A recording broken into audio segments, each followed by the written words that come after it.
Au nord de Tulle, la commune de Naves abrite les vestiges de Tintignac, un site sacré, dissimulé sous la terre. On avait un sanctuaire gaulois antérieur et ce sanctuaire était monumental à l'époque gallo-romaine. On a un temple, on a deux bâtiments qu'on interprète moins bien, qu'on appelle tribunal, d'après le nom donné au XIXe siècle, et le bâtiment en hémicycle. Et puis à l'est, on a un bâtiment de spectacle, un théâtre, qu'on retrouve classiquement dans les sanctuaires de ces dimensions-là. Les spectacles étaient donnés en l'honneur des divinités. La découverte date de l'époque médiévale, puis une première phase de fouilles a lieu en 1842 et un premier plan est établi. Tintignac est ensuite laissé à l'abandon, à l'état de carrière. Un siècle plus tard, les fouilles reprennent. Une partie est recouverte, sauf le temple, visible et protégé aujourd'hui.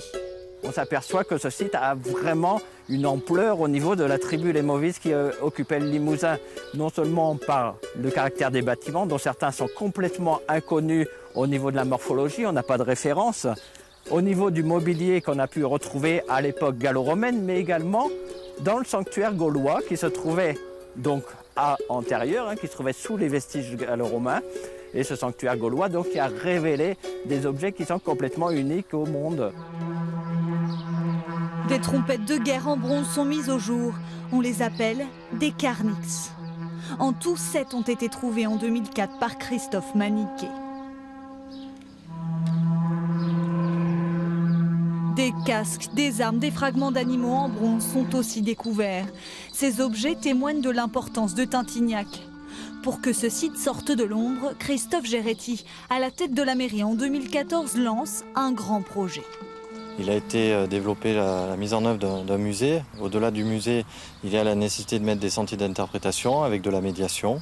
Et puis la mise en œuvre aussi de la logique des fouilles et des salles de fouilles et des salles de conservation des objets. Et en dernier lieu, il y a les restaurations de l'ensemble des 4 immobiliers qui ont été découverts à l'époque et qui sont aujourd'hui sous terre. Ce site de Tintignac est un pouvoir économique très important puisqu'on sait qu'on a 30 à 40 ans de fouilles si nous voulons, derrière ce qui apportera automatiquement de la plus-value pour notre territoire. Une ambition à 8 millions d'euros. Reste à convaincre les financeurs afin que ce patrimoine vieux de 2000 ans soit enfin dévoilé.